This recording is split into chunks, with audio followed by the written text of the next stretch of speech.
Hola, muy buenas tardes a todos. Perdonad porque tenía un pequeño problema con la cámara, yo creo que ya está solucionado. Bienvenidos al webinar Negocios de calidad para inversores sensatos, en el que vamos a entrevistar a Emérito Quintana, asesor del fondo Numantia Patrimonio Global. Emérito, muy buenas tardes. Muy buenas tardes. Se me ve bien ahora, ¿verdad? Es que Sí, antes veía como la imagen borrosa que se iba, que se venía, pero bueno, yo creo que ya lo tenemos controlado.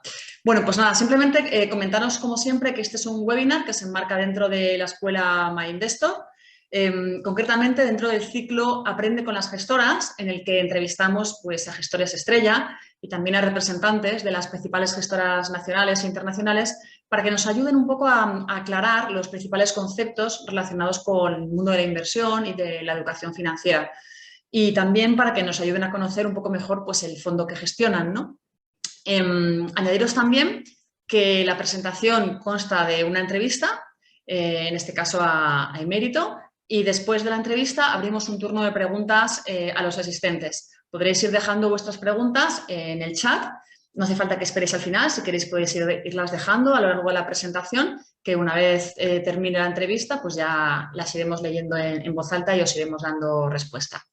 Y bueno, pues como os decía, hoy tenemos con nosotros a Emérito Quintana, asesor del fondo Numantia Patrimonio Global, que es un fondo mixto flexible que lleva un 20% de rentabilidad en términos anualizados en los últimos 3 años. Para que os hagáis una idea, la media de los fondos de la categoría sube menos del 4% en ese periodo. Y bueno, pues si os parece hablamos ya con Emérito para ver si puede compartir con nosotros un poco, bueno, pues las claves, ¿no? de su éxito. La primera pregunta que te quería hacer, Emérito, es en la web del fondo definís el producto como un fondo SWAN, entendiendo como SWAN las siglas de Sleep Well at Night, en inglés duerme bien por la noche. Viendo la que está cayendo en los mercados, ¿es realmente posible invertir en bolsa o en renta fija y dormir tranquilo? bueno, es la idea, ¿no? Es el ideal, es el objetivo. Como yo no tengo un ejército de analistas para tener 1000 empresas vigiladas y cambiar de una a otra, pues yo tengo que centrarme en unas pocas empresas que entienda bien y con las que me quede tranquilo, que es lo que hacíamos en la sociedad familiar desde 2013 y luego en el fondo intento replicar al máximo posible lo que hacíamos como sociedad familiar ahora. Entonces, esa es la idea. Si uno ve las empresas que tenemos de una forma más patrimonial y más largoplacista, como lo que son, como pedazos de empresas, pues yo creo que con esa filosofía y el que la comparta, uno sí puede dormir más tranquilo. No solo seleccionando las empresas, sino con ese enfoque más empresarial, ¿no? Y más patrimonial, quizá. Entonces, yo creo que eso es lo primero. Eso quizás es algo como todo, más conductual, ¿no? Al final el éxito en esto no es tanto ni por lo que haga la bolsa ni por lo que hagan las empresas en sí, siquiera, sino por nosotros, por el inversor, por el temperamento que tengamos, por la paciencia que tengamos y por cómo nos comportemos por el camino. Entonces, sí, la idea del fondo es esa, elegir un grupo de empresas de calidad que yo entienda bien, con las que me quede tranquilo para los próximos años, pero luego, obviamente, depende cómo se comporte cada uno para el resultado final. La volatilidad siempre va a estar ahí, el fondo va a ser volátil siempre y eso no se va a poder evitar.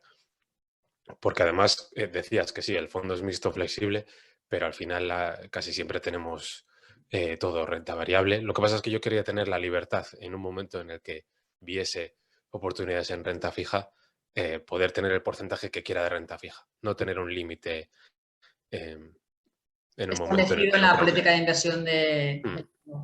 Recordamos a los asistentes que los fondos de inversión tienen una política de inversión a la que se tienen que ceñir. Esta política de inversión viene marcada en el folleto y luego, en función de esa política de inversión, se enmarcan dentro de una categoría.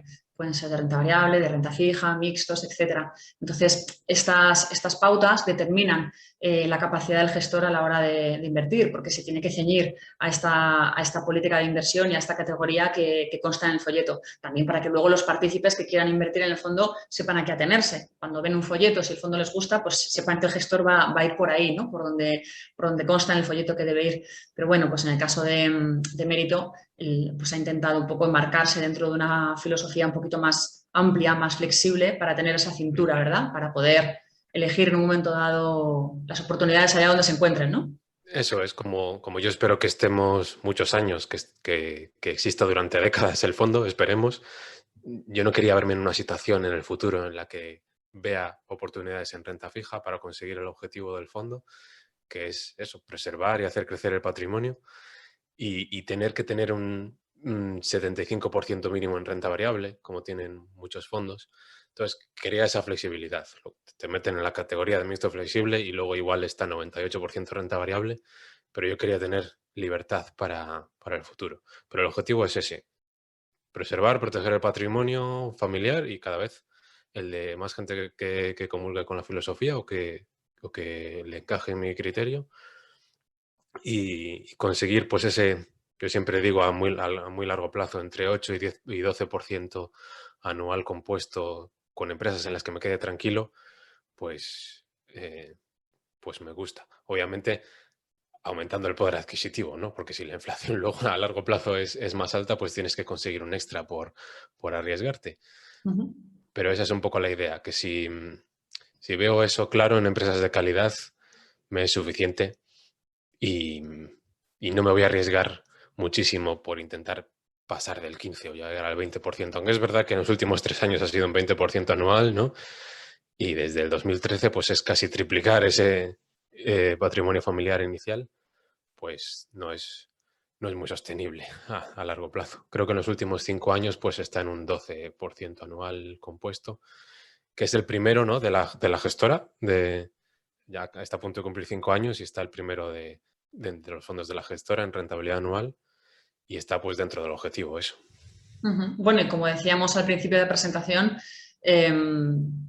la media de la categoría de fondos, dentro de la cual se marca el tuyo, no llega ni al 4% en términos anualizados en ese periodo de 3 años. O sea que, Mm. bueno, pues confiemos en que tus éxitos hasta ahora sean repetibles también en el futuro, aunque vamos a ver cómo nos la plantea, ¿no? el mercado. Precisamente hablando de tu método de inversión, Emérito, en la web del fondo, también comentas que el fondo se centra en compañías con ventajas competitivas sostenibles a precios razonables. ¿Quieres decir que eres seguidor del estilo valor? Y ya que estamos, ¿podrías explicarle a nuestros oyentes qué es eso del estilo valor, del value investing y en qué se diferencia del growth? Bueno, yo no soy muy fan de estas etiquetas porque, claro, yo lo entiendo, no sé si es de forma moderna o si es en realidad a la antigua. Yo entiendo la inversión en valor como lo que explica Warren Buffett, que es inversión a secas. Es decir, comprar negocios primero con enfoque empresarial, es decir, estos son trozos de negocios, no son gráficos que suben y bajan, ni es contabilidad, ni son números, sino que son negocios reales con personas detrás y por menos de lo que tú estimas que valen. Y es lo único que creo que tiene sentido. Es decir, tú entiendes bien la empresa, estimas cara al futuro lo que crees que va a conseguir, que va a ganar, y entonces eso lo descuentas al presente y haces una valoración, que siempre, pues es una estimación subjetiva. Intentas comprar las empresas cuando el mercado te las ofrece por mucho menos que esa estimación. Entonces, es un poco lo único que tiene sentido, ¿no? Intentas conseguir más de lo que das, que el dinero que das. Entonces eso sería la inversión. Digamos que la inversión en valor sería un sinónimo o pondría mucho más enfoque en eso. El crecimiento a veces aporta valor y a veces lo resta y a veces es una parte muy importante de la estimación del valor y a veces es una parte pequeña. Entonces eso depende de cada caso. Ujú. Bueno, un poco por abundar también en esta explicación de estos conceptos, el value investing al final lo que hace es seleccionar compañías fijándose en una serie de criterios, mientras que el growth da más importancia a otros, ¿no? Y a lo mejor el value, para el value, el beneficio, la sostenibilidad de la empresa, la solidez de la compañía financieramente hablando, pues es más importante, mientras que para el growth estas ratios de crecimiento es lo prioritario, ¿no? Y a lo mejor en términos de cotización, pues no le importa pagar más caro si se está apoyando en estas ratios de crecimiento tan importantes que detecta en la compañía, que luego, claro, pueden cumplirse o no cumplirse.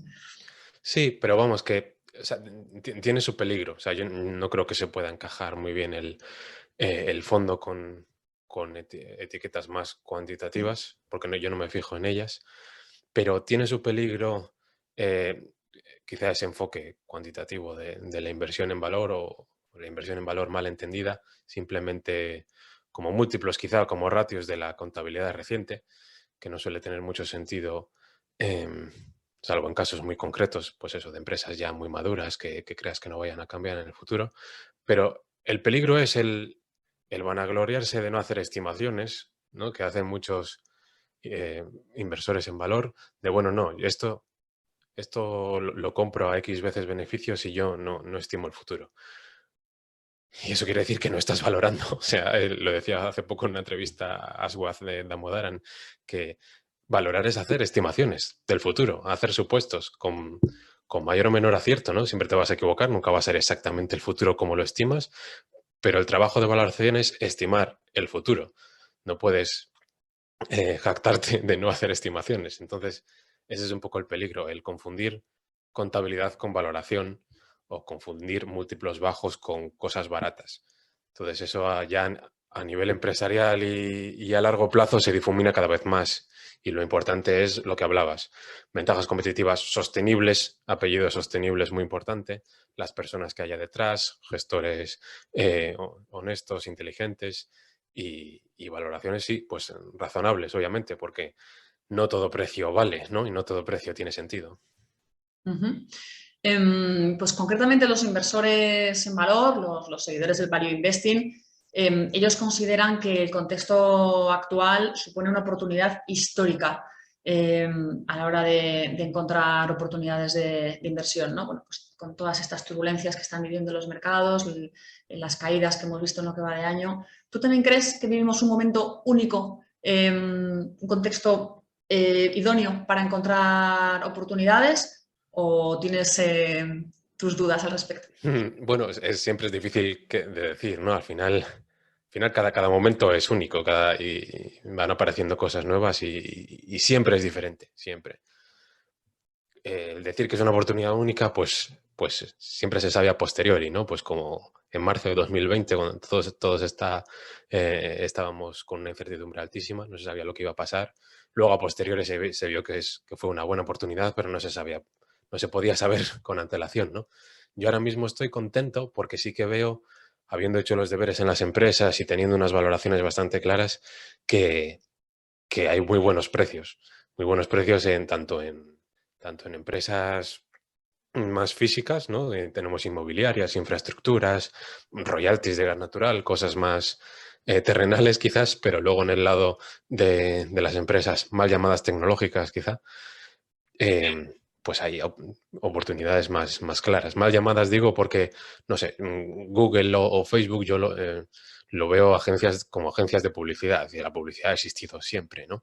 Y, y Amazon es, por ejemplo, algo muy intensivo en capital, que necesitas muchísimos trabajadores, mucho ladrillo, mucha nave industrial y mucha reinversión. La infraestructura de la nube también. Entonces, lo de que sea digital o que la página web sea la pantalla por la que consigues las compras eh, digamos que es secundario.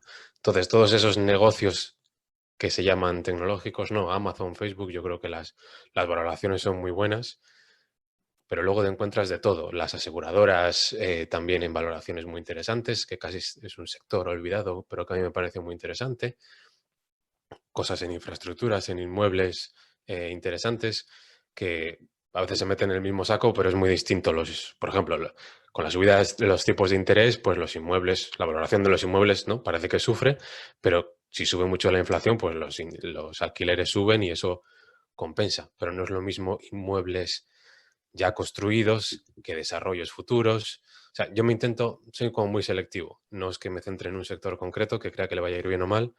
A veces sí, porque hay mega tendencias claras, pero soy muy de empresas concretas que tengan su historia particular. Muy bien. Y cambiando ya un poco de tercio, yéndonos a la renta fija, ha experimentado un castigo en lo que va de año durísimo, hasta el punto de que muchos inversores conservadores se plantean salir por completo de la renta fija y quedarse en liquidez. ¿Tú esto cómo lo ves? ¿Crees que tiene sentido la inversión en renta fija a pesar de toda la que está cayendo? ¿Crees que el castigo puede seguir prolongándose y que es mejor estar fuera en liquidez? Bueno, pues a la espera de Mm. que se tranquilice un poco la situación.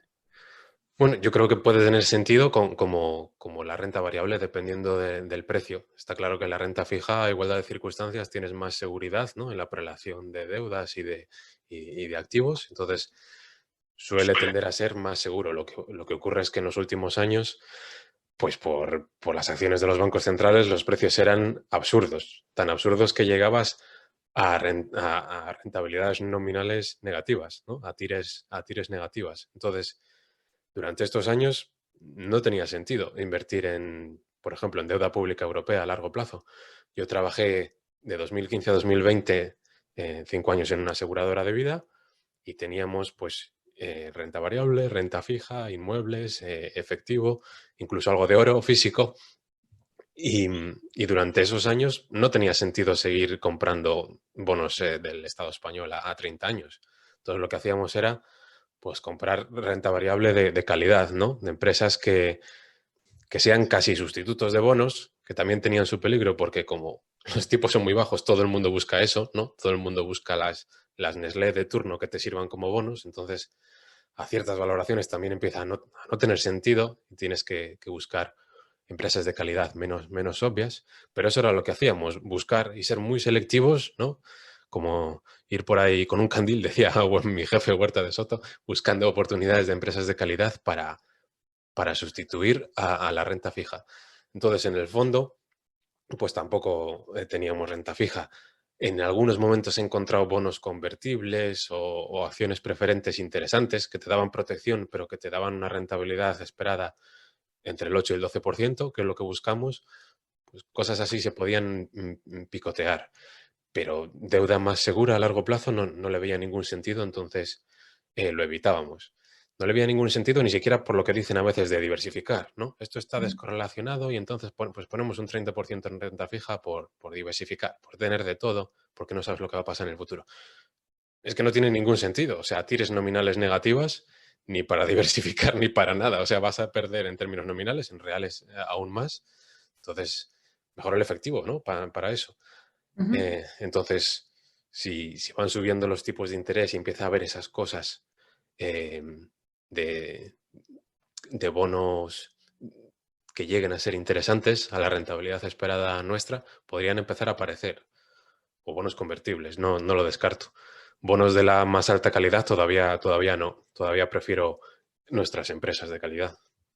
Ujú. Pero entonces a los inversores conservadores, emérito, ya Ya, sé que no eres planificador financiero, ¿eh? Que tú al final tienes tu estrategia, tienes tu fondo y, bueno, cada uno...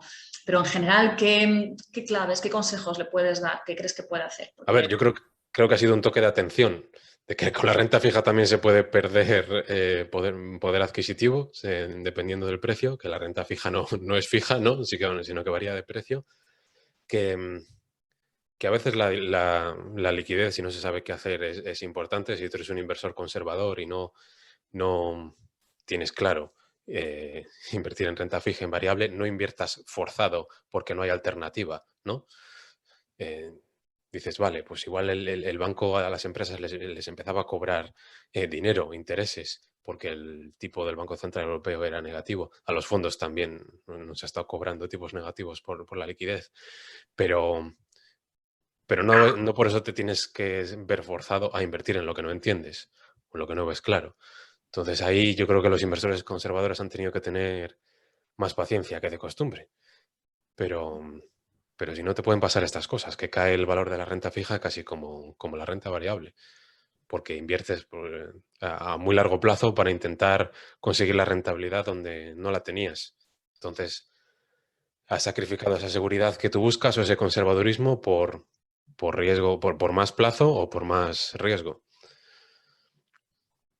bueno, pero entonces llegados a este punto, es mejor salirse, es mejor ya quedarse, porque total, ya después de todo lo que ha caído, ya... O no, hay demasiada incertidumbre para saber qué hacer. Claro, es que para el inversor no sé si conservador, porque yo me considero conservador, pero para el que quiera minimizar la volatilidad es un momento muy difícil, porque te cae todo a la vez, ¿no? Ha caído la renta fija y la variable a la vez, y incluso el oro, los inmuebles. Entonces, eh, quizá deberían dejar de buscar minimizar la volatilidad, ¿no? Y buscar cosas que sean conservadoras porque no tienen ese riesgo de valor terminal, porque dentro de 5 o 10 años es muy seguro que van a seguir valiendo algo o que van a seguir manteniendo poder adquisitivo, que es difícil que caigan o que lo más probable es que valgan más. Pero minimizar la volatilidad por el camino no es en lo que yo me fijo, pero lo veo cada vez más difícil. Ya. Bueno, Emérito, tú inviertes el 100% de tu patrimonio en el fondo, así como el de amigos y familiares. ¿Hasta qué punto crees que es importante que los gestores de fondos adquiráis este grado de compromiso? Pues yo lo veo clave, ¿no? La alineación, porque es que si tú no inviertes en lo tuyo, ¿con qué cara le pides dinero a los demás? ¿O con qué cara asesoras o gestionas el dinero de los demás, ¿no? Si no lo inviertes tú. Esto, además, empezó con ese objetivo, empezó como algo familiar. Pues mis ahorros y los de mis padres y otros familiares y amigos, empezamos una sociedad en 2013 y yo hacía lo mismo, pues eso, buscar, aunque fuese el fondo pequeño, buscar empresas de calidad para invertir a largo plazo, aunque fuesen grandes, y luego lo convertimos en fondo de inversión, pero ese siempre ha sido el enfoque, o sea, mantener y hacer crecer el patrimonio familiar y tenerlo todo invertido. Lo de mi familia es muchísimo más, ¿no? Pero yo creo que eso te cambia el enfoque, porque al final el patrimonio familiar invertido en el fondo es muchísimas veces más que mis comisiones netas anuales y, y es lo que te mantiene activo, te mantiene despierto porque es muchísima responsabilidad. Cuando otra gente, cuando terceros te dice que ha invertido mucho en tu fondo, también te pesa esa responsabilidad, ¿no? Pero con la familia y amigos, eh, pues siempre está ahí al final, para mí, yo lo tengo como mi plan de pensiones. Mis padres, aunque estén a 7, 8 años, lo que sea, de la jubilación, también lo tienen en el fondo de inversión como si fuese el plan de pensiones. La empresa familiar también tiene una inversión muy, muy importante. Y yo lo veo clave, porque si no, no sé, si no, los incentivos son muy importantes y se toman decisiones distintas. Y lo que buscas es, no sé, generar alfa, ¿no? Ver lo que hace el mercado para tú generar más y tal. Yo creo que te acabas equivocando de más, ¿no? En vez de verlo como, vale, ¿cuál es el objetivo? Preservar y hacer crecer el patrimonio familiar, ese 8 o 12%, el superar a la inflación. Entonces, a veces escoges empresas con las que te quedas tranquilo y no te pones a pensar, pero esto va a batir o no va a batir al mercado. Es que me da igual la composición del SP500, ¿no? Entonces, también el tema de no tener comisiones de éxito, que yo también creo que me vendrían bien a mí, egoístamente, pero también creo que pueden hacerte tender a arriesgarte más de la cuenta, porque tú recibes comisiones cuando tienes éxito, pero no recibes penalizaciones cuando durante 4 años el fondo va muy mal, ¿no? Entonces, bueno, yo creo que todavía hay toques de ese enfoque familiar en la gestión del fondo y en la filosofía mía. Tampoco hay idea de hacer cambios importantes, ni de hacer mucho, ni hacer fondos nuevos, ni diferentes clases, ni cosas así. Bueno, voy a hacer un poco como la función de notas al pie de página. Ha mencionado el concepto de alfa, Emérito. El alfa precisamente es esa capacidad de los gestores para hacerlo mejor que el mercado. Y es lo que estaba comentando él, que no, bueno, pues que no necesariamente ha de perseguirse el alfa a como de lugar, que hay otros objetivos deseables a la hora de gestionar un fondo, como preservar el patrimonio, gestionar ese riesgo y esa volatilidad. Pero bueno, para que sepáis el concepto de alfa, por dónde van los tiros. Luego también ha hablado de que aquellos fondos que cobran comisión de éxito, bueno, pues os recordamos, la comisión de éxito en algunos fondos forma parte de la comisión de gestión. La mayoría de los fondos simplemente cobran una comisión de gestión fija sobre el patrimonio gestionado. Algunos fondos cobran un poquito de comisión fija y otro poquito de comisión de éxito. Es como aquellas personas que trabajan y tienen un salario fijo más un salario variable. E incluso hay algunos fondos, estos son muy excepcionales, que solo cobran comisión de éxito. Que es como si todo tu salario fuese pues sea variable. Han mencionado Emérito lo de los 4 años, que te puedes pasar 4 años, o sea que es un incentivo que puede llegar a ser perverso en el sentido de que si tienes una comisión de éxito muy jugosa, pues el gestor puede verse tentado a asumir más riesgos de los que debería con visos a cobrar precisamente esta comisión de éxito, también llamada comisión de resultados. Pero he mencionado el periodo de 4 años porque cada 4 años la ley permite resetear el nivel a partir del cual se supone que puedes cobrar la comisión de éxito. Porque claro, el éxito con respecto a qué, ¿cuál es el punto de referencia?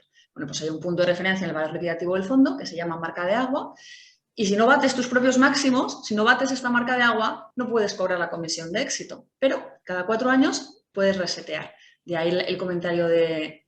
Perdona que tenga como estas Sí, sí, glosas, pero bueno, como no todo el mundo tiene muy claros a veces estos conceptos y nuestra idea siempre es que se pueda apuntar a estos webinars todo aquel que quiera, tenga o no conocimientos al respecto, pues aquellos conceptos que veo que son un poco más susceptibles de que no los entienda todo el mundo, pues...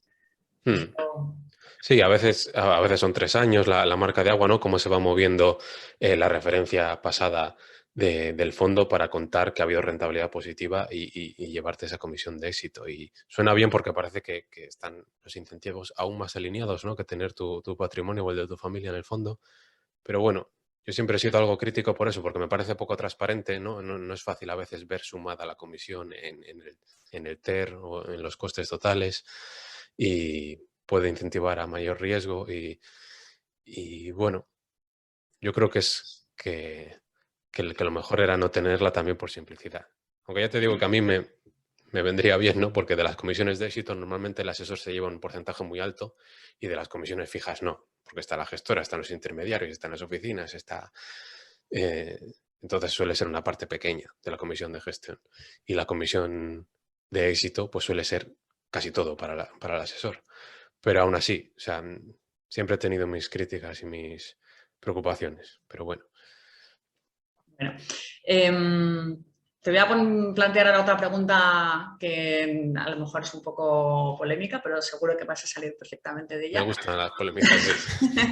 Vamos a hablar de bitcoins. Warren Buffett, que como todos sabéis es el gran gurú, bueno, del mundo financiero en general y del value investing en particular, afirmó el mes pasado que no pagaría ni $25 por todos los bitcoins del mundo. ¿Qué piensas tú de esta frase, Emérito?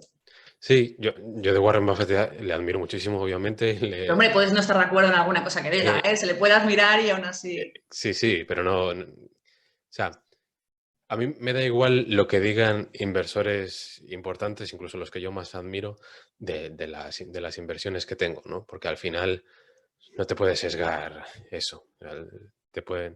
Lo importante son los deberes que haces tú, los racionamientos que haces tú y las estimaciones que haces tú. Obviamente los puedes usar y yo los uso como fuentes de ideas, ¿no? Pero luego tienes que hacer los deberes. Y en el caso de Warren Buffett y de Charlie Munger, ellos siempre han sido muy críticos con los bienes monetarios, como el oro. O sea, yo creo que él podría decir lo mismo del oro. No pagaría ni $25 por un cubo enorme con todo el oro del mundo, porque eso no produce nada, como, igual que los terrenos, los inmuebles, las empresas. Siempre ha sido muy crítico con los bienes monetarios, quizá no lo sé.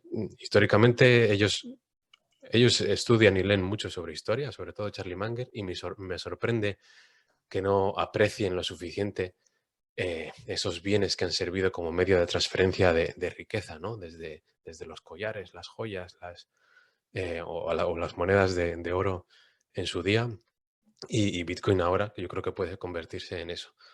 Entonces, siempre han sido muy críticos. Con el oro, entonces no es sorprendente que sean críticos al cuadrado con Bitcoin.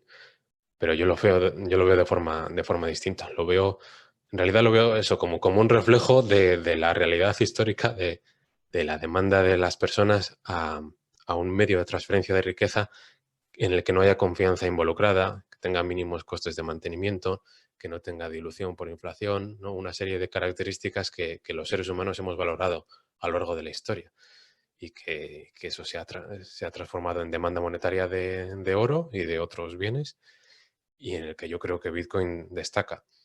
De todos modos, las criptomonedas, Emérito, tienen otra faceta polémica, más allá de lo que es el valor que puede tener el activo en sí de la criptomoneda.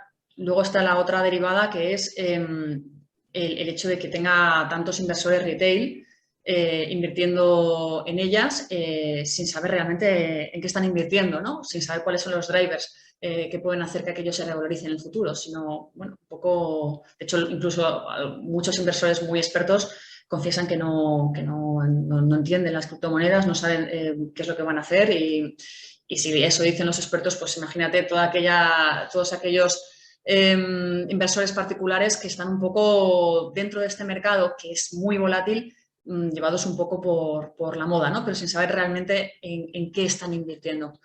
Y entonces esto, claro, me recuerda a la frase de Peter Lynch de sepa lo que posee y sepa por qué lo posee. ¿Hasta qué punto te parece importante que los inversores sepan en qué están invirtiendo? Es que es clave, es la regla número uno. O sea, tienes que saber en lo que estás invirtiendo y si no, no hagas nada. Y si no, que no te importe lo que decíamos antes, tener el dinero quieto en el banco y no actuar. Aunque haya inflación, aunque los demás estén haciendo ricos, ¿no? Es que si no sabes lo que estás haciendo, no lo hagas. Y lo mismo con los fondos. Pues, ¿este fondo qué hace? ¿La filosofía me encaja? ¿No me encaja? ¿Entiendo las empresas que tiene y por qué? Pues vale, pues invierto con esa persona y le voy vigilando, yendo a las reuniones anuales, leyendo las cartas, pero entendiéndolo, ¿no? Entendiendo esto tiene sentido, esta inversión y esta filosofía. Y, y en el mundo de las criptomonedas todavía más, porque yo incluso separo Bitcoin del resto de las 20.000 criptomonedas porque no lo veo parecido, porque no tienen esa minimización de confianza, o sea, parece lo mismo, ¿no? Pero no tiene nada que ver. O sea, es como si me dices que el oro está formado por átomos y la arena también, ¿no? Y la plastilina también, y todos son materiales físicos, pero no tienen nada que ver sus características.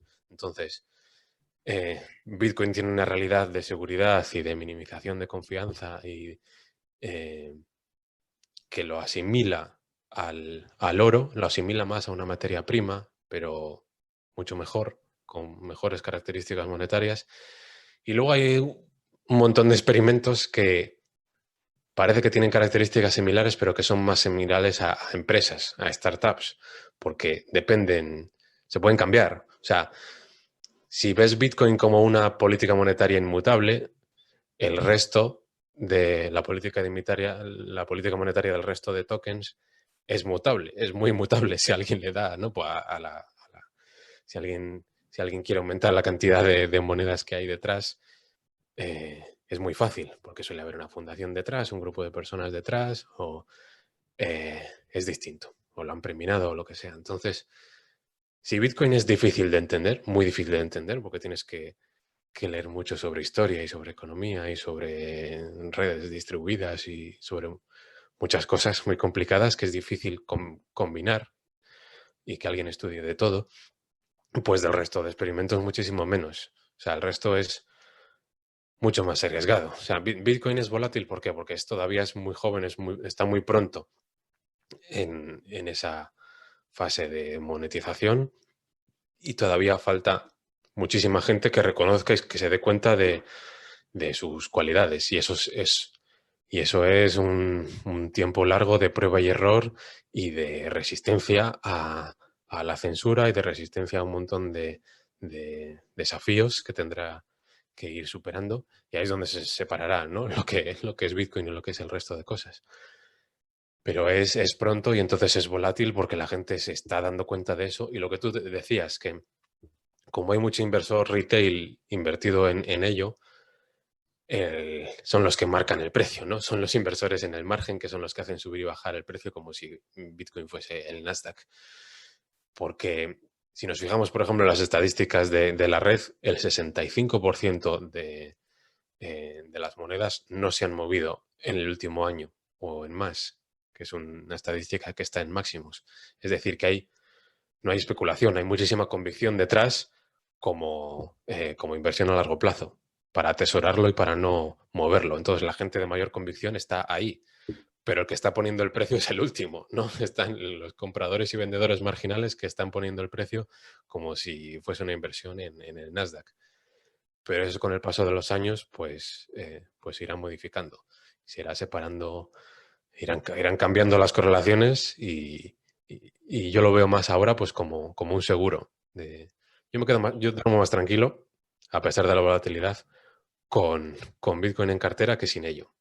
Pero el resto de las criptomonedas no vamos a invertir en ellas, no vamos a atesorarlas, ninguna de ellas. Pero lo de entender lo que uno tiene es capital, es lo primero. Ujú.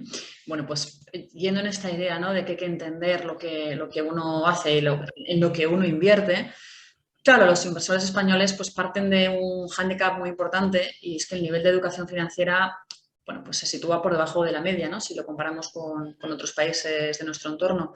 ¿A qué crees que se debe esto, emérito, y qué crees que se puede hacer para solucionarlo?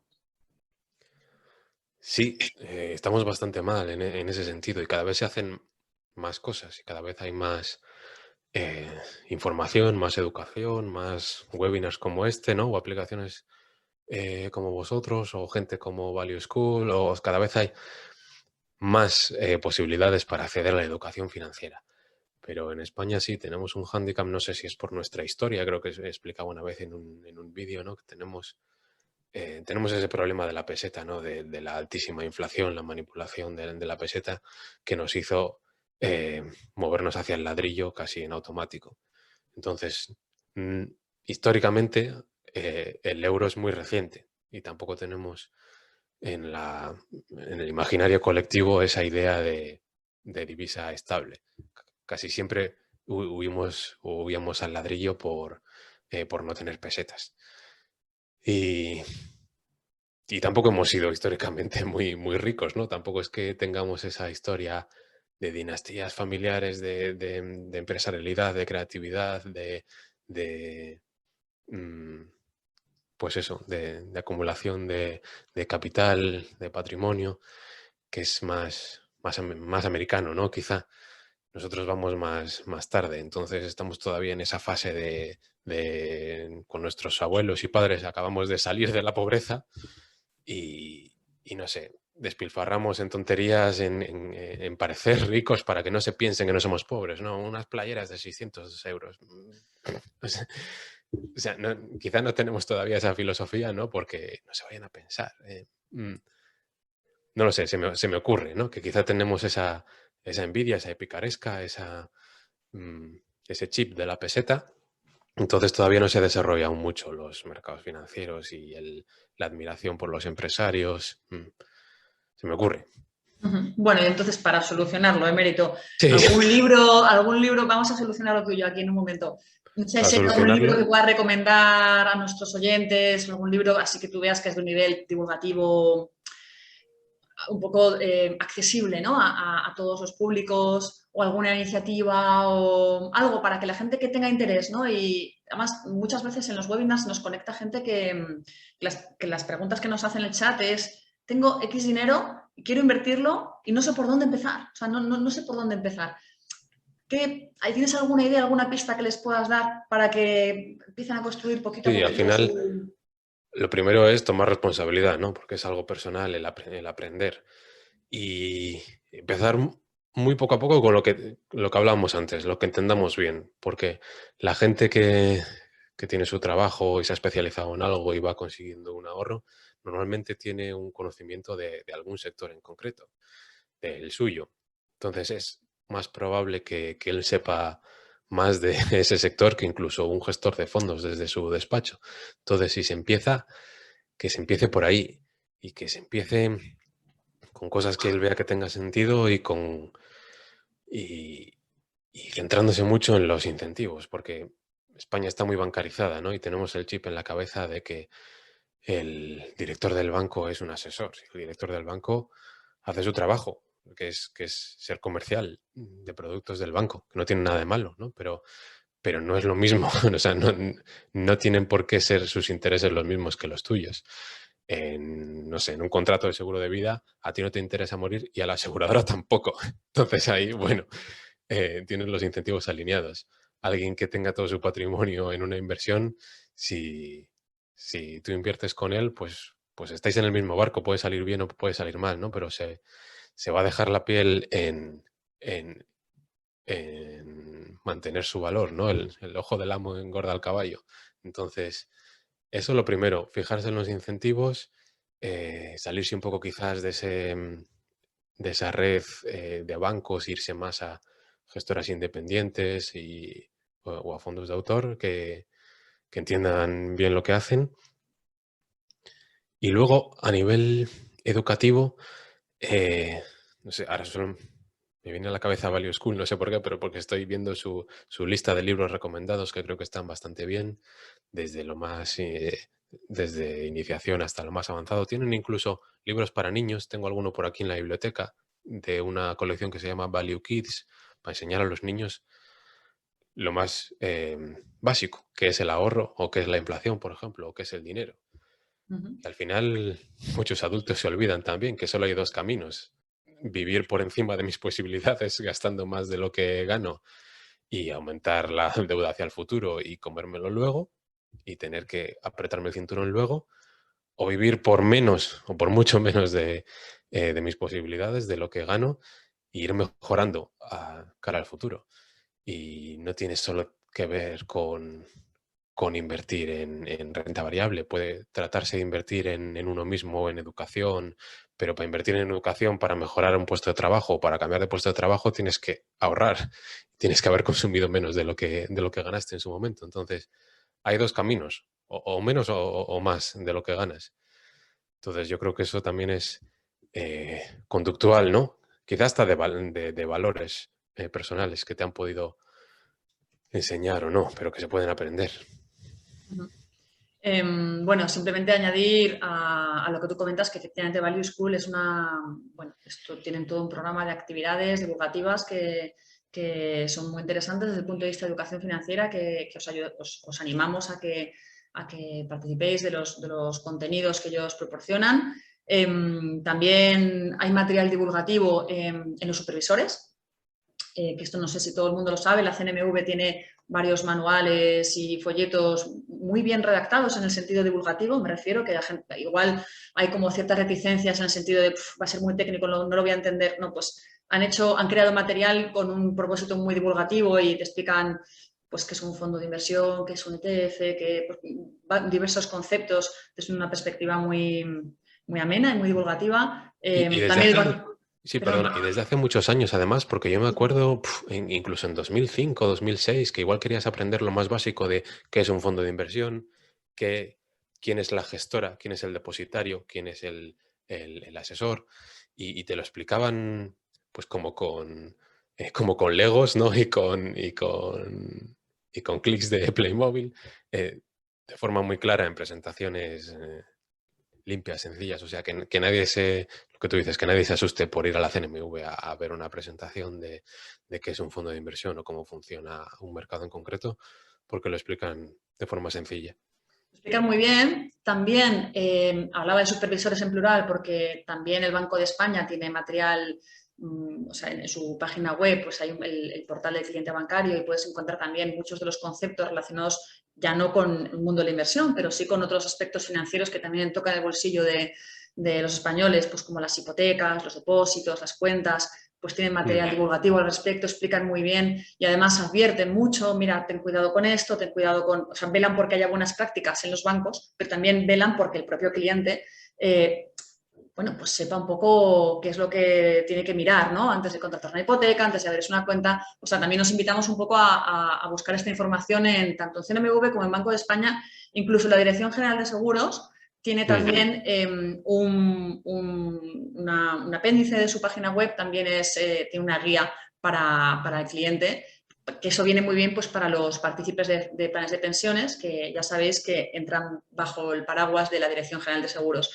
y no bajo el paraguas de la CNMV. O sea que en estas páginas oficiales, libres de absolutamente ningún tipo de sospecha de sesgo o de influencia sobre el inversor o sobre el cliente, podéis encontrar material divulgativo y luego pues también tenéis iniciativas privadas como la que comentaba antes Emérito, de Value School, como la nuestra, como la escuela My Investor, en la que, bueno, pues intentamos también proporcionaros contenidos multimedia por escrito, en vídeo, podcast, webinars, etcétera, pues con este afán, ¿no? De que aprendáis más, de que conozcáis todos los conceptos desde un punto de vista teórico y también desde un punto de vista práctico, ¿no? De, bueno, pues este gestor en concreto es así, etcétera.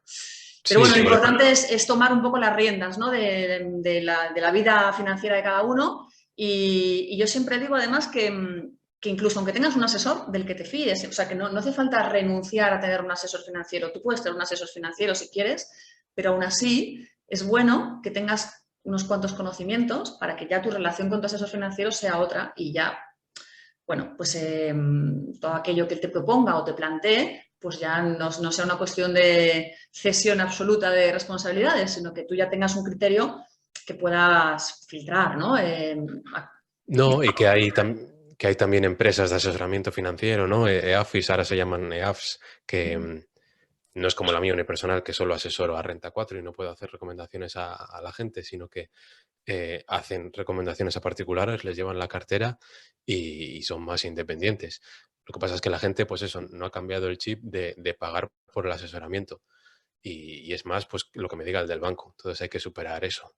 Yo también le recomiendo a la gente superar la barrera del inglés, porque en el mundo financiero el idioma es el inglés, pero bueno, para lo más básico tenemos mucha información en español.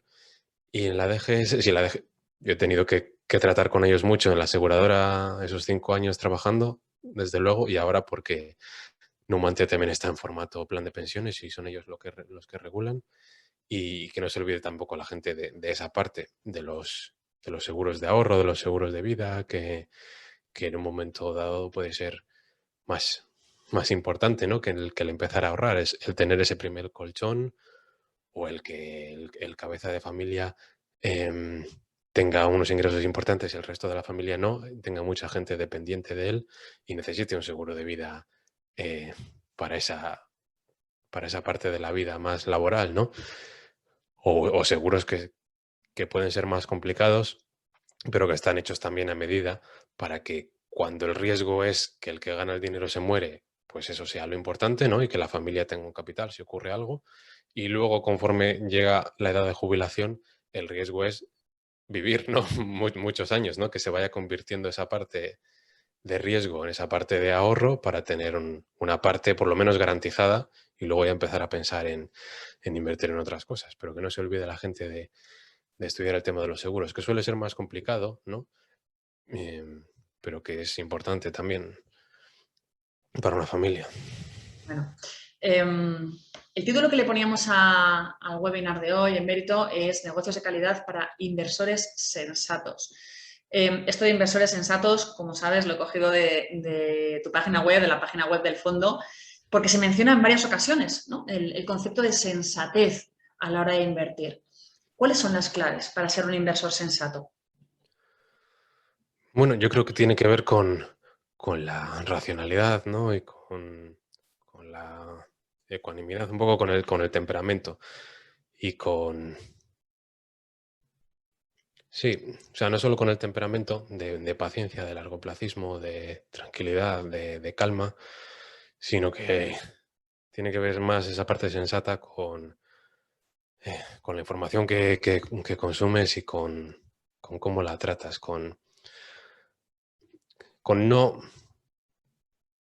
ser demasiado optimistas en algunos momentos ni demasiado pesimistas, sino yo creo que ese enfoque patrimonial te ayuda, pero concentrarte en las 3, 4 cosas que tú conoces bien y que sabes bien y con cosas sencillas. Eso es un poco lo sensato. Quizá me refería más a eso, a no meterte en cosas demasiado complicadas, sino quedarte en tu círculo de competencia, ¿no? En lo que sabes bien, ¿no? Pues esto parece que tiene sentido, esto es sencillo, esto lo entiendo bien, pues invierto aquí, ¿no? Con esa sensatez, sin salirme del tiesto. Lo que no puede servir de excusa para no seguir aprendiendo, ¿no? Y intentar ampliar ese círculo. Ujú. Y bueno, ya pasamos a la última pregunta de la entrevista. Después de esta última pregunta ya abrimos paso al turno de preguntas de los asistentes, que ya nos están dejando algunas de las dudas a través del chat. Pero bueno, pasamos ya a esa última pregunta que, como no puede ser de otra forma, es sobre las principales posiciones que tienes en el fondo emérito, el fondo que asesoras. ¿Cuáles son estas principales posiciones y qué es lo que más te gusta de ellas? Pues La principal, siempre están ahí la primera, segunda, son Brookfield y Tesla. Brookfield la tenemos de principal posición desde el principio del fondo en 2017. Yo la estudié, me llevó bastante tiempo en 2016 y, y me gusta pues porque es una gestora que tiene infraestructuras, inmuebles, presas hidroeléctricas y otros negocios de activos reales, normalmente protegidos contra la inflación, con contratos a largo plazo y la gestora en sí pues cobra comisiones por capital casi permanente. Los fondos de Brookfield son o permanentes o a 10 años, la mayoría. Entonces tú cobras comisiones por conseguir rentabilidades extras, que ellos lo hacen muy bien en esos activos de calidad que cada vez hacen más falta en el mundo desarrollado y en el mundo en desarrollo y, y que tienen una historia de creación de valor para el accionista y que es difícil de entender, pero creo que está muy infravalorada. Sobre todo esa parte de gestora, que ahora van a intentar aflorar el valor haciendo una spin-off de una parte de ella para que cotice aparte. Y Tesla es algo más polémico y largo de explicar, pero en la que tengo mucha convicción y me quedo tranquilo.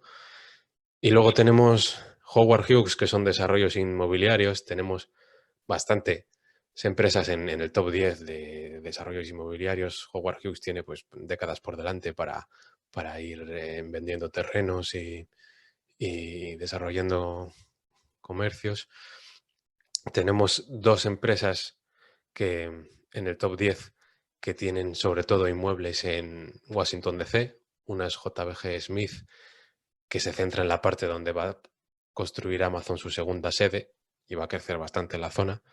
Y otra es FRP Holdings, que hizo una presentación muy corta en el evento Ideas con Valor hace poco, aunque voy a publicar en YouTube una tesis, la tesis de FRP Holdings explicada con más calma, porque merece la pena, y una parte de la empresa son edificios con vistas al río en Washington DC, en la parte de sur del Capitolio, que se llama Capitol Riverfront. Y además esa empresa también tiene canteras alquiladas a cambio de unos royalties y eso lo veo también pues como casi como un bono protegido contra la inflación, porque de los 10 millones que cobran al año, 5 millones es un royalty mínimo al margen de las toneladas de caliza o de arena que saquen de ahí. Es algo que cobran y tienen contratos a muy largo plazo con Vulcan Materials, con Cemex, con Martin Marietta. Entonces ese royalty mínimo es casi como un bono de Vulcan Materials indexado a la inflación, pero luego como los royalties tienen un margen del 98%, no sufres esa inflación de costes y si va subiendo el precio del cemento, del hormigón, pues tú te beneficias. Tenemos también entre las primeras a Amazon y Facebook y tenemos también entre las primeras alguna aseguradora, que ya digo que es un sector un poco aburrido, olvidado, pero que es interesante, sobre todo en esta época de subida de tipos. La que mayor posición tenemos es Markel, pero tenemos también Fairfax Financial y alguna otra más pequeña. Teníamos una que me gustaba mucho, que se llamaba Alleghany Corp, que la adquirió Warren Buffett hace poco, Berkshire Hathaway, y fue una pena, porque sí, consigue rentabilidad rápida un día, pero te quedas sin ella, porque es muy buena y estaba muy barata y bien gestionada. Y, y ya te digo que a la gente le suele sorprender la cartera o las cartas cuando las ve, porque ve infraestructuras, ve royalties, ve inmuebles y luego de las que más se hablan pues son de qué pasa con Facebook o qué pasa con Tesla o con Bitcoin. Pero son cosas así, del mundo que sea, digital o físico, intentar encontrar cosas que perduren y intentar encontrar a gente que tenga un motivo para levantarse por las mañanas y sacar adelante a la empresa, más allá del económico. Ujú. Muy bien. Bueno, pues ahora si te parece, Mérito, haremos ya el turno de preguntas de los asistentes. Yo no te preocupes que yo las iré leyendo en voz alta. Una de las preguntas que formulan es, bueno, si consideras que el fondo está preparado para el entorno inflacionista en el que nos encontramos. Y te pregunta también esta persona qué perspectivas tienes para las empresas tecnológicas en cartera. Hmm.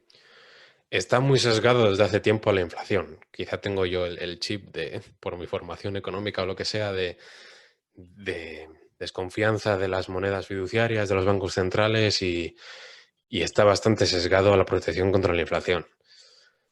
Lo que no quiere decir que luego el fondo lo haga mejor o peor que el IPC en un año, ¿no? Pero sí que intento fijarme en esas cosas porque, por ejemplo, no sé, empresas industriales que tengan márgenes muy bajos, no sé, del 5 o 4%, en el que te suben un poco más la inflación de costes que lo que puedes tú traspasar al consumidor final y te quedas sin beneficios, ¿no? Entonces, no solo buscar empresas con márgenes brutos muy altos es una protección contra la inflación, sino que el modelo de negocio lo sea. Por ejemplo, cuando hablamos de los royalties y tenemos royalties en canteras y royalties de gas natural y tuvimos en su día un 5% del fondo en royalties de oro, pues es un negocio mejor protegido de la inflación que las mineras directamente, ¿no? Que sufren más las subidas de costes.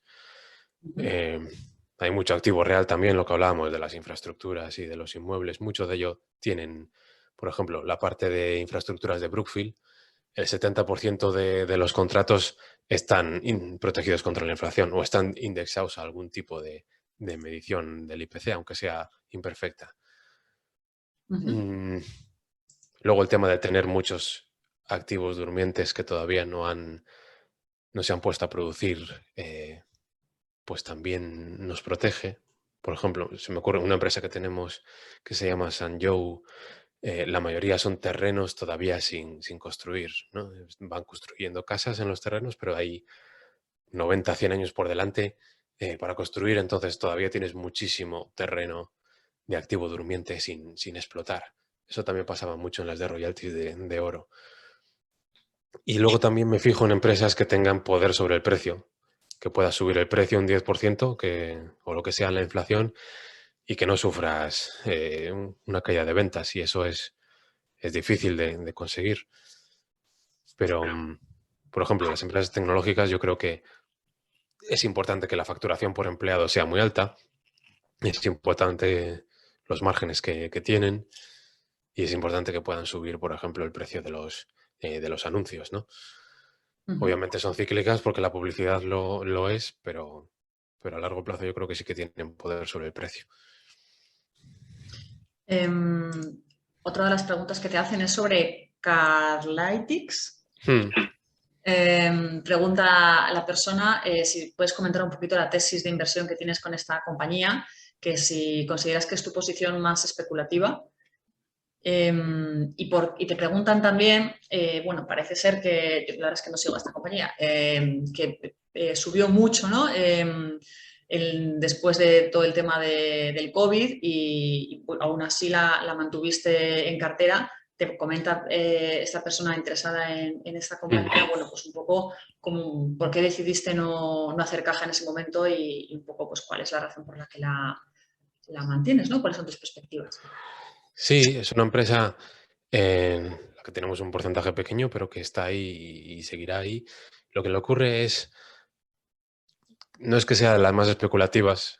Teníamos cosas más especulativas que hemos quitado del fondo, como Tellurian y alguna más, porque empresas con las que me quedaba muy tranquilo empezaban a estar a buenos precios, ¿no? Y hemos comprado, pues yo qué sé, al precio al que podías comprar Louis Vuitton Moet a través de Christian Dior hace poco, pues me quedo mucho más tranquilo con eso, aunque tenga su exposición a China y tal, el lujo, que con otras cosas más arriesgadas. Entonces, pues nos hemos puesto a comprar Christian Dior o Floor and Decor, que es una especie de porcelanosa americano, y las empresas tecnológicas y cosas con las que me quedaba tranquilo que han bajado mucho.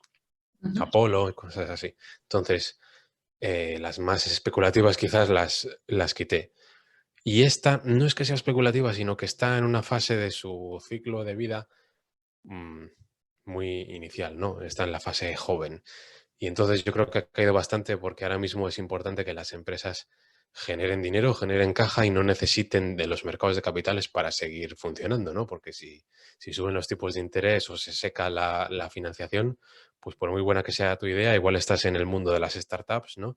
Y necesitas que te entre dinero porque tú todavía no eres rentable. Quizá dentro de 5 o 6 años empieces a tener márgenes positivos y beneficios y te pueda sostener por ti solo, por la caja que generas. Hasta entonces no. Y si pasa algo, pues se te seca la financiación, es un problema. Entonces esta empresa está llegando a ese punto, pero no está en él. Yo creo que en 2023 empezará ya a estar en positivo y, bueno, me quedo tranquilo por el lado de la solvencia, pero es verdad que está todavía en fase de crecimiento y de madurez del modelo de negocio. Entonces se podría ver como algo más arriesgado en ese sentido, pero bueno, es una posición pequeña y yo creo que merece la pena. No quiero extenderme mucho porque estoy aprendiendo sobre muchos detalles, muchos matices de la empresa, cosas que todavía el mercado no ve o no son obvias, no son claras, pero es muy interesante. Entonces yo creo que voy a intentar hacer una tesis aparte porque merece la pena todo lo que están haciendo y lo que todavía no se ve. Yo me quedo tranquilo eh, porque veo muchas cosas por detrás y sin embargo no veo, no, o sea, cada vez la entiendo mejor y cada vez lo veo más claro y mejor su futuro y sin embargo el precio cada vez va a menos. Entonces hay una discrepancia ahí que he aprovechado para aumentar hasta un porcentaje que me quede tranquilo, pero merece la pena. O sea, Muy sí, bien. merece la pena. O sea, para resumirle a la gente, perdona, la empresa a lo que se dedica es eh, el sector en realidad es el de la publicidad y además ha sido un sector pues también muy machacado ahora. Pero es una publicidad distinta porque se basa en las aplicaciones de los bancos. Cuando uno entra a la aplicación de su banco, ya está en un entorno más de confianza, ¿no? Si abres, yo qué sé, está centrada en Estados Unidos, pero se centra en las ofertas que te hacen a veces los bancos, pues yo qué sé, que tengas un descuento en el Starbucks o en el Dunkin' Donuts o en un producto en concreto del súper. Entonces, gracias a los datos que tienen de ti, de los bancos, pueden ofrecerte descuentos personalizados y, y lo mejor, son muy buenos en la prueba del algodón, en esa publicidad ha tenido éxito o no ha tenido éxito.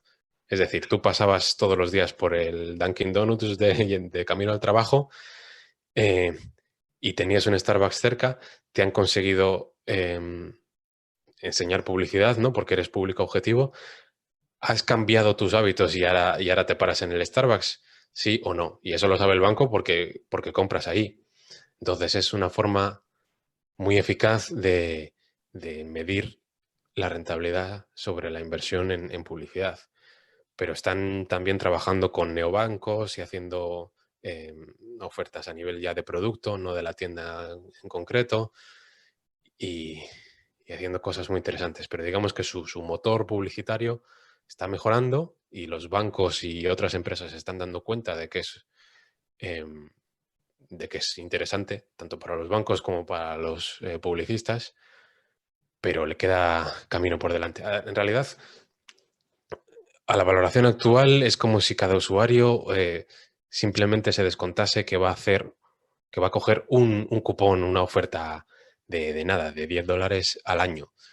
Es decir, que por poco que crezcan el uso y por poco que crezca la cantidad de usuarios y el valor que se aporta a los publicistas, ya está muy infravalorada la empresa. Entonces, es una empresa joven, pero para ser paciente en ella, interesante, que explicaré mejor.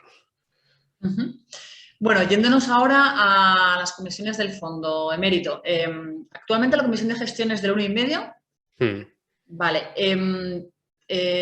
Dijiste en su momento que cuando alcanzara los 50 millones de euros la intención era reducir esa comisión. Hmm. ¿En qué patrimonio nos encontramos ahora? ¿Estamos cerca de esos 50 millones o no? ¿O qué perspectivas hay en este Sí, sentido? esto lo quería explicar también porque em, es lo que yo dije, cuando pasamos de 50 millones, bueno, dije cuando se consolide por encima de 50 millones el fondo, pues le pediremos a la gestora que lo baje al 1,25. Ujú.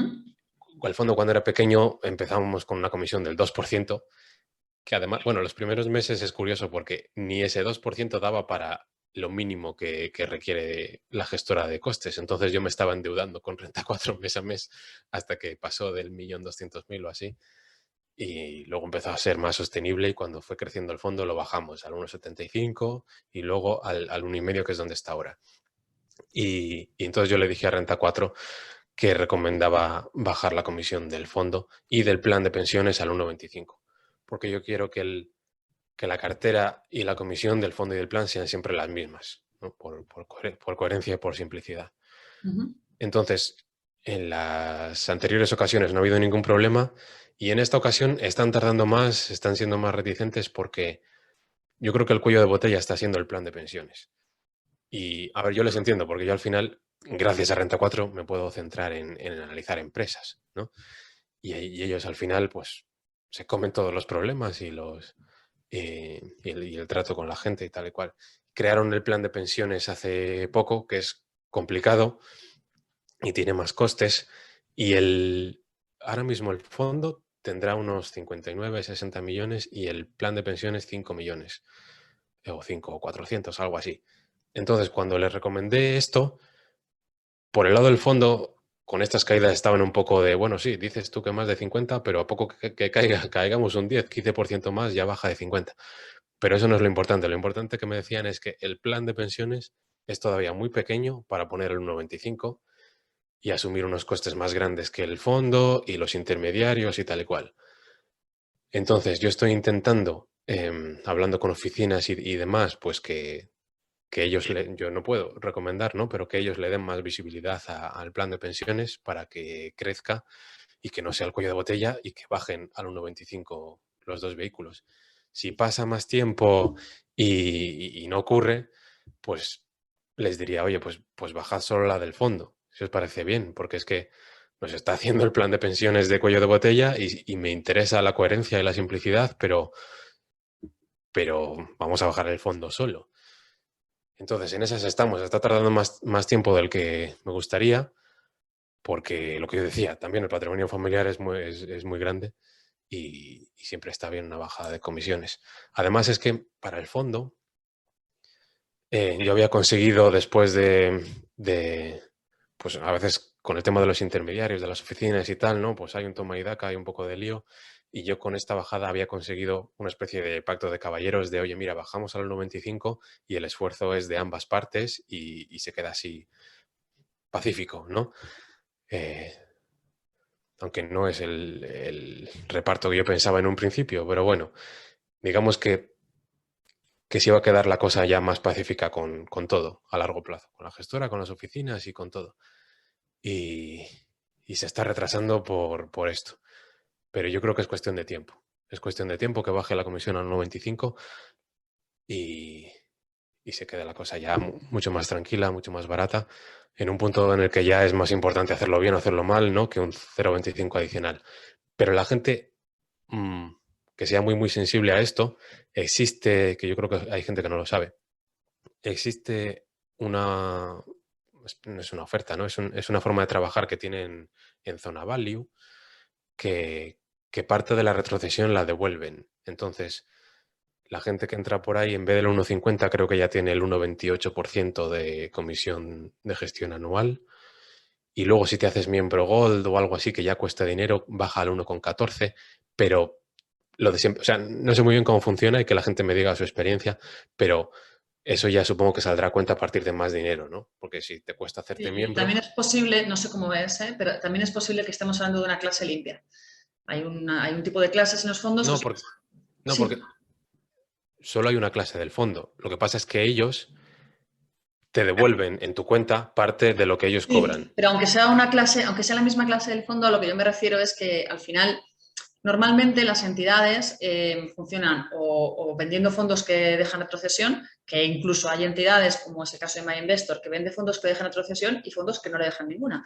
Pero bueno, Mm, normalmente las entidades pues, venden productos que le dejan retrocesión o bien venden productos que no le dejan ninguna retrocesión, pero a cambio cobra el cliente pues, una comisión de custodia o una comisión ya. de cualquier tipo. Lo digo Yo ahí, sin ánimo de influir en que la gente tome las decisiones que considere mm, oportunas, pero que sopese los pros y los contras, porque no, si encuentran clases ahí de me un mismo pillas fondo porque que yo no son más sé. baratas, pues Mm, normalmente son más baratas porque a cambio, pues a lo mejor tienen que pagar un fee mensual o tienen que... No creo que tenga tanto que ver con la inversión inicial, que eso sí que debería estar estipulado ya en el folleto del fondo, como mm, con las características del comercializador. Entonces, Sí, yo hablaba por gente que sea muy sensible a esto y es cuestión de tiempo, pero que sepa que existe, pero que me cuenten a mí la experiencia también o me envíen al email, al de info@numantiapatrimonio.com, que cómo lo ven. Porque, por ejemplo, hay mucha gente que valora la rapidez con la que se abre una cuenta en MyInvestor, por ejemplo, porque cogen el móvil y con un selfie, no sé qué, no sé cuál, es más rápido que de otra forma. Y, y esto, pues ya te digo, que hay que hacerse miembro y demás, y te devuelven parte de la comisión. Pero hay que ver también lo que tú dices, si luego cobran comisión de custodia o no y cuál es el total real. bueno, de todo hay, Sí, no, lo que yo no sé, tampoco vamos a influir en que la gente tome sus decisiones. sí, claro, no, Hay porque, otros porque estamos en... comercializadores, por supuesto, pero bueno, siempre es bueno, lo que decimos siempre, estar informado, saber los pros, saber los contras y luego ya, oye, cada uno que haga sus cuentas y tome Sí, sus decisiones. sí, lo Eh, hablaba porque estábamos hablando de las comisiones y es verdad que sí, no, está... no, es verdad que es una manera, oye, tanto con tu fondo como con otros fondos, ¿no? De intentar rebajar un poco esa comisión de gestión. Pero bueno, Sí, porque al final hay que hacer cuentas globales de, vale, pues en esta entidad a lo mejor me comercializan una clase limpia o no una clase limpia, pero una clase, el fondo no con toda la comisión de gestión que normalmente debería tener, pero eso siempre suele tener aparejado pues otras comisiones distintas, que luego igual haces tus cuentas y te sale a cuenta. Pero bueno, ya tienes que tener en cuenta todos esos criterios, o a lo mejor comisión a la hora de hacer los traspasos, o a lo mejor, bueno, que esto es como Por cuando eso que contratas la... una hipoteca, ¿no? Que la gente se fija muchísimo en la TAE de la. Bueno, que ojalá se fijase en la TAE, se fijan mucho en el TIN y luego no se dan cuenta de toda la venta cruzada a la que se están comprometiendo, los seguros o las otras comisiones que les están cobrando. O sea, al final, en esto, como en todo, hay que tener una foto global de todos los gastos reales, el dinero real que te está costando invertir en ese producto, sobre todo cuando es un producto que tiene varios comercializadores y hacer cuentas Mm. y sobre todo y que haya una transparencia y que uno sepa muy bien dónde está y por qué está ahí y los gastos que le supone. Por eso sí, que la gente lo vea todo y que nos cuente también, porque se puede contratar el fondo y el plan directamente con Renta 4, con MyInvestor también, que fue un poco difícil, pero conseguisteis también en MyInvestor que estuviese el plan de pensiones y, y el plan de pensiones no se puede conseguir en ningún sitio más, pero eh, los acuerdos que hay de, pues eso, de gestores, de la gestora con comercializadoras, yo como ahí no entro, no sé cómo funciona, ¿no? ¿Sabes? No sé quiénes son todas las partes para saber cómo funciona o no, porque eso ya es de la gestora con comercializadores o con intermediarios. Bueno, Pero vamos, que el resumen es que se conseguirá, espero que pronto, al final es la gestora, ¿no? La que tiene que decir, vale, te hago caso y bajo a la comisión al 1,25. Pero bueno, les incomodaba un poco, no tanto por las caídas, sino por el plan de pensiones, que es verdad que tiene unos costes muy grandes y todavía es pequeño, pero se conseguirá. bueno, pues cambiando de tercio, otra de las preguntas que hacen en mérito es, bueno, al final tienes empresas americanas en cartera que quieras que no, pues ya implican un grado de dificultad seguramente superior, ¿no? Al análisis de las compañías que puedas tener más cercanas. Preguntan pues si tienes personas en el equipo que te dan apoyo, a la hora de analizar las compañías si tienes contacto con los gestores de las empresas, o sea, un poco ya yéndonos a tu día a día, ¿no? A tu metodología de inversión, en qué equipo te apoyas y qué contacto tienes, ¿no? Con estas empresas. Sí, hay veces que puedes hacer más investigación de campo, ¿no? Pues como cuando en 2015 yo investigué XPO Logistics, ¿no? Iba a ver los camiones y las naves o me explicaban cosas o algún trabajador de la empresa que te contaba anécdotas y tal, de Bradley Jacobs, o, o con esta empresa que teníamos de barricas de roble, pues vas a una bodega o te explican qué hay de interesante. Bueno, puedes hacer más trabajo de campo. Con otras empresas no. Tampoco puedo yo reunirme con Elon Musk o con Mark Zuckerberg, ¿no? Pero sí que puedes leer y escuchar horas y horas de ellos. Y no solo leer y escuchar lo que han dicho, sino ver lo que han ido haciendo con el paso de los años. Entonces, bueno, de Elon Musk yo me he tragado horas y horas de entrevistas y, y ya te puedes hacer una idea bastante clara de cómo piensa, ¿no? Entonces, depende de cada caso. Sí que tengo, aunque no tengo analistas y nadie más decide para hacer las recomendaciones a la gestora. Sí que tienes al final un grupo de contactos de inversores, incluso de otros asesores y gestores de fondos con una filosofía similar, con los que debates y con los que hablas y de los que sacas ideas y luego tú decides, porque al final es una persona la que puede comparar por convicción, ¿no? Y por rentabilidad esperada y ordenar el fondo. Por eso soy yo fan de los fondos de una persona, por lo menos de una persona que sea la que decide al final, no tanto de un comité de 5 personas. Pero Ujú. sí que tengo bastantes conocidos y en Estados Unidos y en Canadá de gente que estudia empresas de allí con las que hablo mucho o que conoces, porque esta empresa que pesa un 5% del fondo, la de FRP Holdings, hay un inversor que se llama Bill Chen, que yo estuve en contacto con él y he estado teniendo conversaciones con él para entenderla mejor, porque me gustaría ir allí, pero todavía no he ido allí, pero él ha ido, le llevó bastante tiempo, se ha visto en persona, in situ, todas y cada una de las canteras y ha visto todos y cada uno de los edificios de la empresa. Entonces, con esa persona yo quiero hablar, lógicamente, y que me cuente, y además son inversores desde 2015, conocen a todos los directivos desde hace muchos años, se les ve en las calls ahí como él pregunta durante 10 minutos cosas. Entonces, aparte de enviar emails o de intentar hablar con los de relación con inversores o con algún directivo, que a veces es interesante, con gente que ya lleva siguiendo la empresa muchos años y que la conoce de arriba abajo, me interesa hablar e intento hablar. Y además es que te sorprende lo cercana y lo maja que es la gente cuando haces preguntas simplemente. Este gestor también se ha visto todos los activos de Howard Hughes, que es la tercera mayor posición del fondo. Entonces me ha ayudado bastante a valorarla, a entenderla, a entender a los directivos.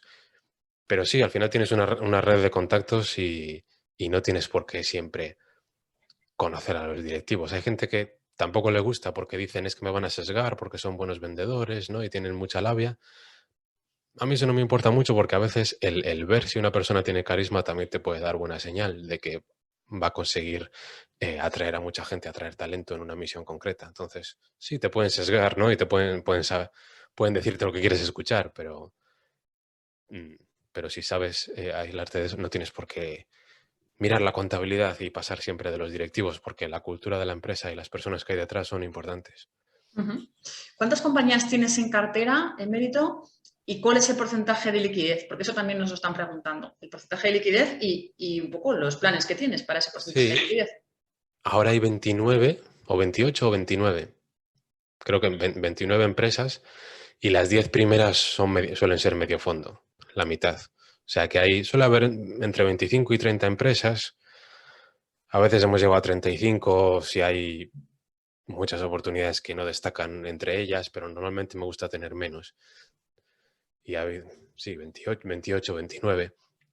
Pero ya digo que las 10 primeras son medio fondo, pesan mucho y son las más importantes. Las posiciones pequeñas suelen cambiar más y las grandes menos. ¿Y cuál era la otra pregunta? La liquidez. Ujú.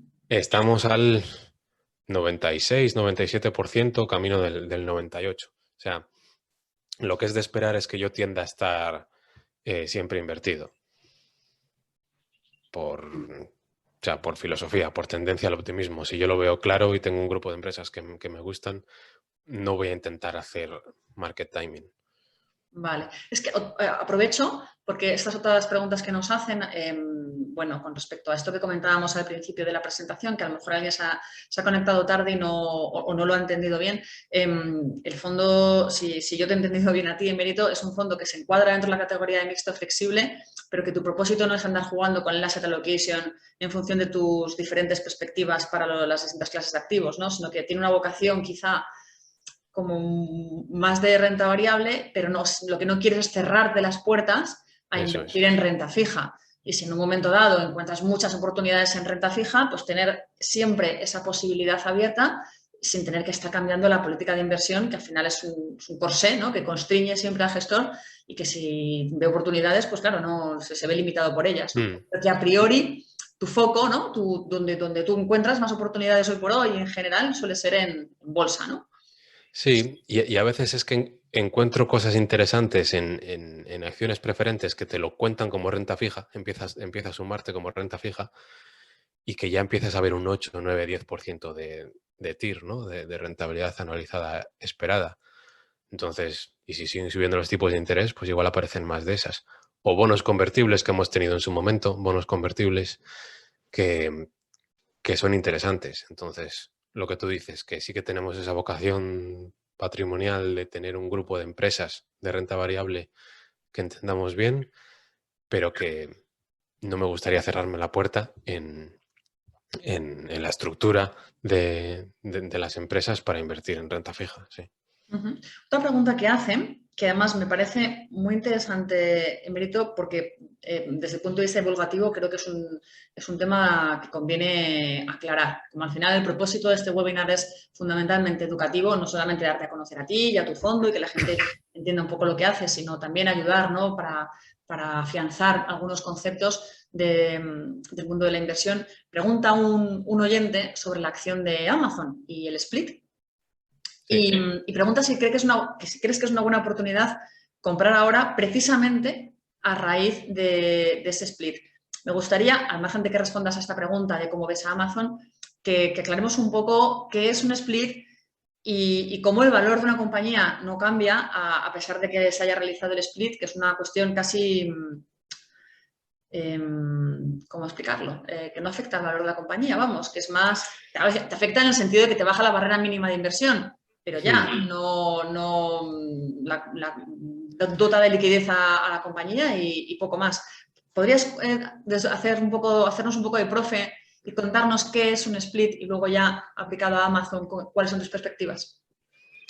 Sí, en un split lo que se hace es dividir la empresa en un mayor número de acciones. Por ejemplo, en el caso de Amazon, por cada acción que tenías en su momento, pasas a tener 20 acciones.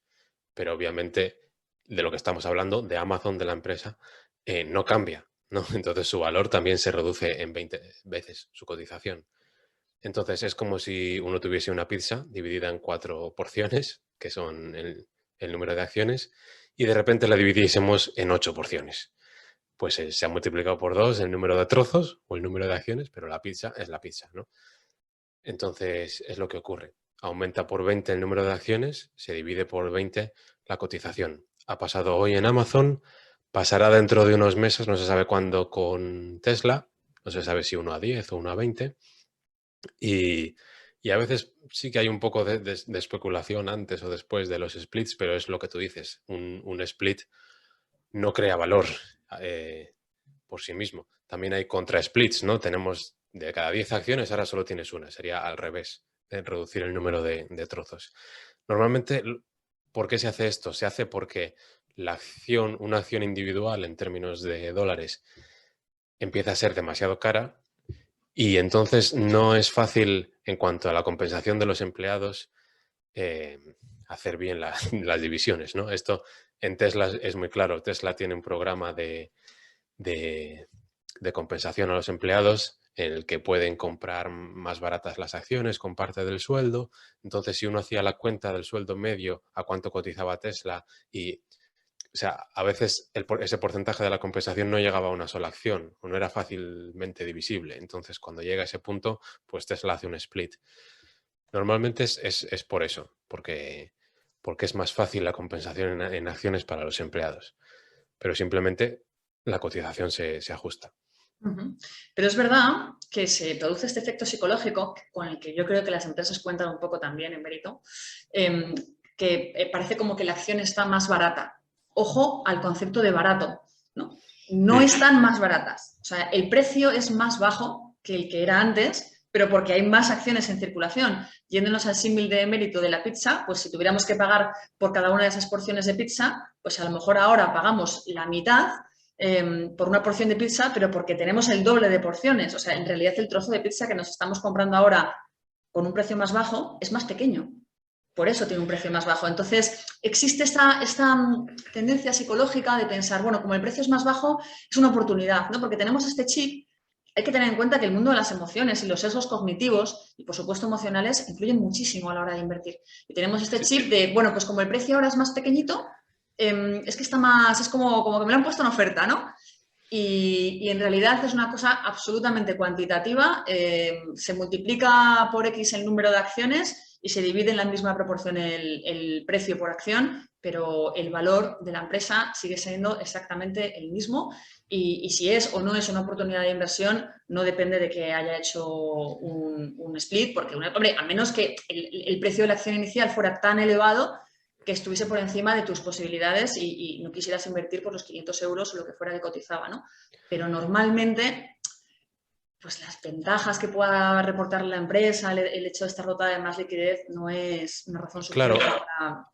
a veces se dice eso de que como la acción está muy cara y supone, no sé, un salario medio, pues hay muchos inversores particulares que no pueden acceder, pero si haces un split y entonces puedes acceder, aumenta la liquidez y entonces un activo más líquido pues es más deseable y puede subir el precio.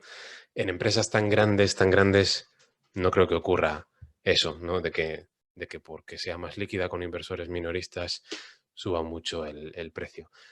Sí que pueden pasar cosas como ocurría en la acción de Berkshire Hathaway, cuando no existía la clase B de Berkshire Hathaway, costaba tanto la acción que, claro, los inversores minoristas no podían acceder, ¿no?, a invertir junto con Warren Buffett. Entonces, había, había empresas, digamos, que se aprovechaban, ¿no? O bancos o intermediarios que se aprovechaban. Entonces, crearon la clase B para, para que en vez de $200.000, pues fuesen 200, $400, lo que sea, la acción. Pero son casos extremos. Vale. Y ya si te parece, para terminar, Emérito, tengo varias preguntas que nos hacen por aquí sobre diversas compañías. Como es que estamos prácticamente fuera de tiempo, te pido por favor que me respondas a las preguntas, pero muy brevemente, como con una pincelada, para que por lo Vale. menos aquellos que las han formulado pues se hagan una idea más o menos somera de... Mirad, preguntan por BAM, por ejemplo. Ante la próxima decisión confirmada por parte de BAM, de la División de Gestión de Activos, si no crees que merece la pena aumentar la participación en la matriz antes de que se produzca dicha escisión. Eh, bueno, es que la inversión en Brookfield, que pesa, pues tiende a un 8% del fondo, está ya casi en el máximo, ¿no? Si sube un poco más que el fondo, ya llegamos al máximo legal y es lo que va a pesar más o menos Brookfield, un 8%. Nos repartirán esa parte de gestión de activos y yo creo que lo lógico es que reinvirtamos en la original, en la corporación. Pero es verdad que eso da un punto de referencia de valoración de la parte de la gestora. Otra pregunta, si crees que es una clara competencia Tidal para Spotify. ¿Cuál? Perdona. Tidal, no la conozco, la verdad. Si te parece que es una clara competencia para Spotify. Pues no lo sé, porque no la conozco, sinceramente. Así Ah, que si es posible competencia de Spotify, me lo voy a mirar, porque siempre hay que tener la competencia en el punto de Tidal, vista. lo escribe T-I-D-A-L. Yo la verdad es que tampoco la conozco. No sé si siquiera sé si es Tidal o Tidal. FRP No. Holdings, ¿crees que le afecta la subida de tipos de interés? ¿A cuál? ¿A cuál? A FRP Holdings. Hmm. A ver, si suben mucho los tipos de interés, obviamente las valoraciones de los inmuebles o de los royalties se pueden ajustar, pero es que como está inherentemente protegido de la inflación y no tiene riesgo de valor terminal, es difícil. O sea, ¿le puede afectar? Claro que sí, una subida fuerte de los tipos de interés. Pero por la valoración actual más la subida de la inflación, si tuviese un valor razonable ya tendrías un 10% anual, que yo creo que está bastante bien para mantener y para proteger el poder adquisitivo, pero es que está bastante más barata que eso, ¿no? Entonces podríamos conseguir una rentabilidad anual más alta. Y ellos, como son tan buenos asignando capital, pues pueden conseguir un 15% sin apalancar, un 25% de rentabilidad anual apalancada con cada euro que ponen a trabajar. Aunque sean muy selectivos y todavía haya mucha caja, ¿no? Yo creo que cuando vayan madurando los activos irán reduciendo la cantidad de caja porque son muy conservadores. Entonces, ¿afecta? Bueno, ahora mismo los 170 millones que tienen en caja, si suben mucho los tipos de interés y con y con letras a 3 meses pueden conseguir algo, pues eso es algo. Pero yo creo que pesa más el desarrollo de activos y su asignación de capital y la parte de la inflación, que suba un 5% al año. Bueno, que la subida de tipos. Solo por dar un dato. Los precios por tonelada medios del cemento y de áridos, por ejemplo, que ha dicho en la última presentación Martín Marietta, y que espera para 2022, estaban entre el 9 y el 11% anual, solo de subida de precios. Y eso en royalties para ellos pues es también una subida del 9 al 11%. O